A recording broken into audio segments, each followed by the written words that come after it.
What's up, ladies? All right. So I still don't have any of my stuff, so I apologize for the echo. Um, there's literally nothing in my house. So let me go ahead and jump on Facebook into our Facebook group and pin this at the top. Make sure you're there. Our Facebook group is called Macro Tracking and Weightlifting for Women. Right now, we're on a series of women who share. Here, let me pin this really quick. So I asked the question of what are you struggling with, right? Here, let me open this to try to help with some of this um, echo here. Hopefully that helps a little bit. So right now we're on this series of women asking, here's what I'm struggling with. Help me, right? I need this problem solved. And so the one we're going to go through today is how to stay on track within your macros when you're on vacation. I have a couple of different philosophies behind this. It's going to vary per each woman, right? And so it really just, oh, I appreciate you. Thank you. I do not feel great today with like no office behind me. So I appreciate you very much. Thank you. Um, anyway, so I'll share the different philosophies around vacation, and it's really going to be dependent on you, right? Like where your mindset is. And so we'll talk through that. If you see me looking down, I'm just referencing my notes here. Okay, perfect. So the first thing to really ask yourself is what's your intent for vacation, right? If you're in a deficit, do you feel like you need to stay in a deficit? If you're not competing, like a bodybuilding competition, there's no race to the finish line, right? So is it worth it for you to stay in the deficit during your vacation? It might be, but my guess is that most of you would rather not, right? You'd rather not track, you'd rather just be mindful, and probably just maintaining, I think, is a better goal, right? I mean, of course, depending on the person, that's really what we've seen from clients is like, I don't really want to track during vacation. I just want to maintain where I'm at and I'll get back to it when I come back. I think that's a beautiful goal, right? But again, it really depends on you. If you're in maintenance, assuming you've gone through the habit formation, this should be super easy for you to maintain without tracking on vacation. If you're in a surplus, this will be very easy for you, but make sure that you're not going overboard. Vacation is not a time to say, I'm going to eat whatever I want and then I'm going to get back to it when I get back. It's like, okay, but that's actually not helping you habit wise, right? Because isn't that kind of creating the like binge restrict pattern a little bit? For a lot of you, it may, right? We always want to think of, are my habits or are my actions helping form the habits that I want in my life? Or am I working against myself, right? We're not perfect. We're going to make mistakes all the time. If you totally blow it on vacation, don't sit in guilt. Don't worry about it. It happened. I hope you enjoyed it and just simply move on. Okay. So the first thing to say is, what's your intent for vacation?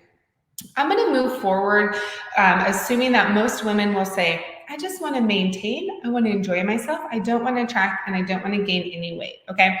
So, a couple things you can do. One thing is you can actually reverse diet before your vacation to get yourself in maintenance. So, by the time you're on vacation, you actually have more space to play. And it wasn't like a big jump from deficit to instant maintenance, right? So, you can take like 6 or so weeks, maybe 8 weeks, depending how far you are, to reverse yourself up to maintenance, enjoy your vacation in maintenance, and then drop back down into a deficit when you come back. Okay. So I don't have a lock on my office door, and my babysitter and my 5-year-old just got home. There may be a bit of disruption. I apologize in advance if there is. I feel like it's coming. Okay. So here's some mindful tips to focus on as you're on vacation. The first thing is protein first, right? So when you're looking at menu items or when you're choosing which restaurant to go to, look at the menu first and say, where can I get my protein? Are there actual healthy protein options for me? Or is it basically only fried food? If it's fried food, hopefully you can choose a different option, right? So always think protein first, and then vegetable, which I'll get to in a minute. But here are some really easy food options that are still really good, but that give you that lean protein in your veg, which help create space for more play food and snacks, dessert, drinks, right? Things like that. That's another reason why you want to really have protein and veg for your meals, because if you have like high carb, high fat for your meals, you have very little space to play for any of your snacks or drinks or anything like that. So you can do like grilled fish or grilled chicken tacos, put the condiments on the side. You'll save hundreds of calories. If they come double wrapped, like 2 corn tortillas, take one off. Why do we need 2? That's another 15 grams of carb. What a waste. Like just do one tortilla, right? Low carb, usually there's vegetable in there and great protein. Another thing, which I love, is like hearty salads, right? Find salads with a lot of greens. You can find ones with berries or apples, nuts in there. Always get your dressing on the side so you can be in control. It almost always will truly save you hundreds and hundreds and hundreds of calories, which really adds up over the week and even in the day, right? Add grilled chicken, add sauteed shrimp. If you do that, ask them, hey, can you go really light on the oil? They almost always will. A few and far between, they've said yes, and then I get my food, it's like doused in oil. I'm like, okay, that's okay. I'm going to eat it anyway. Who cares, right? It's one meal. It's like, you do your best, you control your controllables, and that's all we can do, right? Okay, another thing you can do, let's see, what else did I write down? You can do grilled salmon on the salads. You can do ahi tuna bowls or like ahi tuna meals, right? With rice, veg, and then ahi tuna. You can do like lean steaks with veg with another side, grilled salmon plates, right? Sometimes if you, let's say you go to someplace that only has charcuterie boards, sometimes they'll have shrimp cocktail that you can do, or you can do sauteed shrimp, again, low oil, or you can just eat the charcuterie board and be like, it's okay. My next meal, I'm going to choose the leaner protein and the veg, right? So do you see what I'm saying? Like, it's okay that if not every meal is perfect, allow the grace and space to play. And as long as you're doing your best, you're moving in the right direction. And that's really what matters. I'm going to look at this really quick. I don't have my glasses on and I don't have my contacts because my stuff isn't here. So I'm like, can an adult beverage be the carb? Yeah, I'm going to the beach in June. Okay, so here's, at Queens of Iron, like here's the philosophy on alcohol, because you guys, alcohol is actually the 4th macro, but there's no like biological need for it, right? But it does have calories, okay? So alcohol, protein, carbs, and fat are actually the 4 macronutrients. But again, because alcohol is calories, excuse me. So we don't count it as a carb because it's not a carb. There might be some carb in it depending on your drink, right? But alcohol itself is an alcohol, right? It's not a carbohydrate. So what we tell our clients in terms of compliance is we say, if you're drinking alcohol, eat all your protein macro into compliance, which is like 0 to 5 grams over or under, right? Your daily goal. And then just don't go over calories, because alcohol is going to take away from calories, but it's not going to take away from carbs and fat, right? So at the end of the day, assuming you're in compliance, if you're drinking alcohol, your protein will be completely eaten. You will have some carbs and fat left. That's okay. How much you have left of each is totally personal preference. Don't go into an extreme, right? Where you're like, I'm not eating any carbs. I'm just going to drink alcohol all day. It's like, you know what? In reality, though, if that's where you're at in life, then it's okay, one step at a time, right? But yeah, we definitely help ladies work in alcohol. We're not the type to say no of something because it's not really sustainable, right? Okay, cool.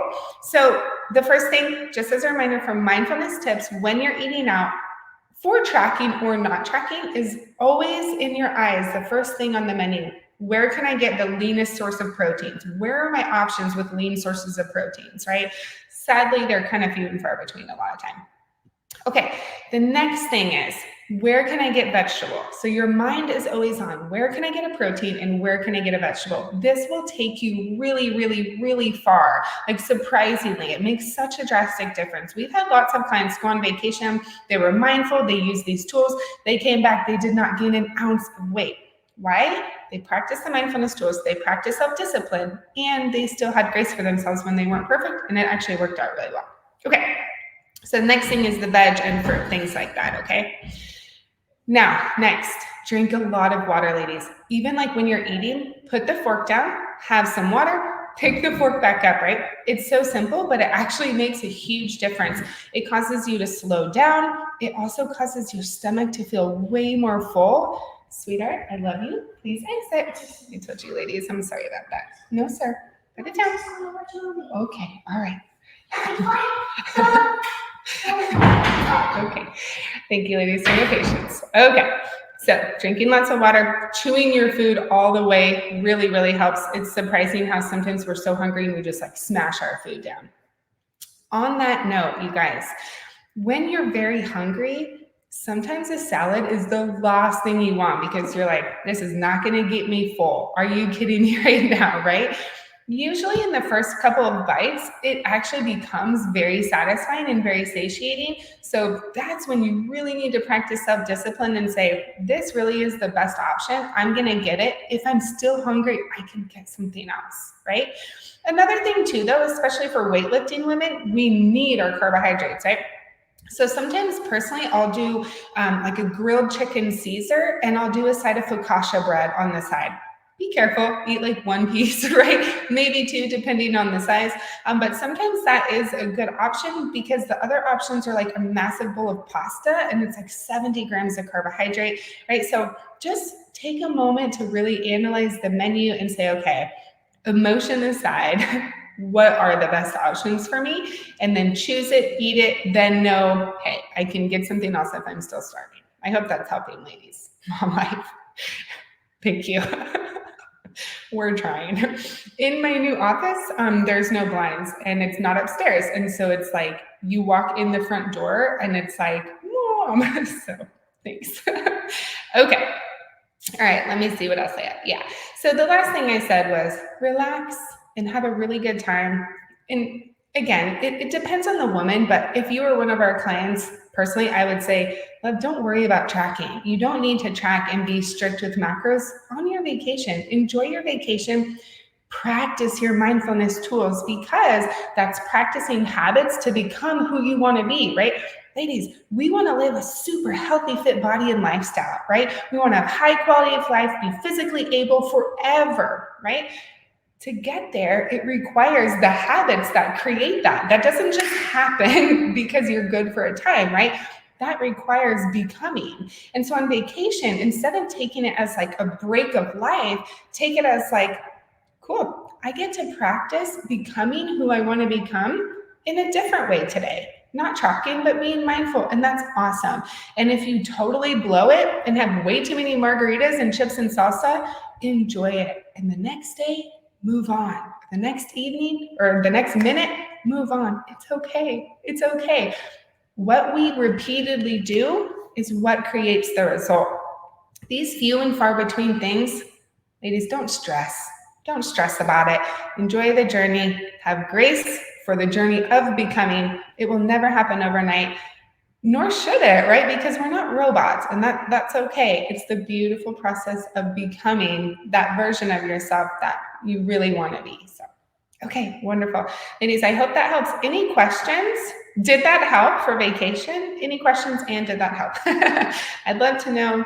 And I'm definitely here to chat through anything else around this category if you want. While I'm waiting for any questions, if you guys have it, let's talk about drinks for a minute. I definitely drink alcohol, so I can share some low-cal things. Personally, I like to drink wine. You know, there are antioxidants in red wine, so it's like, oh, it's fine, you know, it's healthy. No, but anyway, so I think wine is good, but if you get into like margaritas and mixed drinks, those can be like 250 calories like per drink, which really adds up. A glass of wine is usually like 125 calories, so it's like half, right? If you are doing things like that, ask for the skinny version. Does it taste as good? Not really, right? Because there's not like a bunch of sugar in it. But those are the types of things where it's like, okay, I am in a deficit. I do have goals. I'm on vacation and I'm going to be mindful and I'm going to allow myself a little bit more, but it's like the give and take, right? Are we going to sacrifice a little bit in deficit? Certainly, right? We need to sacrifice a bit to get to where we want to be. Then you bring calories up, then you get to live in maintenance and you don't have to sacrifice very much. So it's really only for a time, right? So some stuff you will have to sacrifice. Like if you want a burger every single meal, maybe that's not the best option if you're trying to shed body fat, right? So getting maybe a burger for dinner, a really nice grilled chicken salad for lunch, an egg white omelet for breakfast, maybe like a protein smoothie for a snack, or a little bit of chips and salsa, right? So there are going to be trade-offs, but it's your mindset around it. You can complain about it and be like, oh, I just want to eat the whole thing. This is so annoying. Or you can say, I'm really proud of myself right now. I'm making these changes. Do they feel amazing in the moment? Maybe not. But after you're done eating, it does, right? So it's like, do you want to feel amazing all day and beyond? Or do you want to feel amazing for 15 minutes? You know what I mean? So just getting your mind right around the situations really go a long way. Quick personal story. The moving company that I hired has been awful customer service, awful around everything. And I could sit here really pissed off and really stressed out, or I could say, I can't control them at all.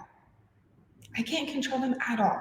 So I'm going to take this opportunity, release my white knuckle grip, release control, and I'm going to have a good attitude. And whatever happens, happens.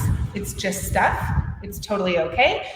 See the drastic difference of those two? It's the same around food. We could have a frustrated attitude, or we can say, I'm going to show up for myself and my family in the way that I want to become. And I'm going to be proud of myself for that, right? So get your mind right, practice. And as a reminder, it's okay to make mistakes. It's normal, and it's impossible not to. So don't shame yourself for it. Just keep moving forward. Keep your eye on the prize, which is a healthy, fit body and a thriving life, not a life of restriction, right? Okay, have a great day, ladies. I don't see questions coming in, so I'll end it there. Thanks for being here. I hope you have a great day, and I'll talk to you later.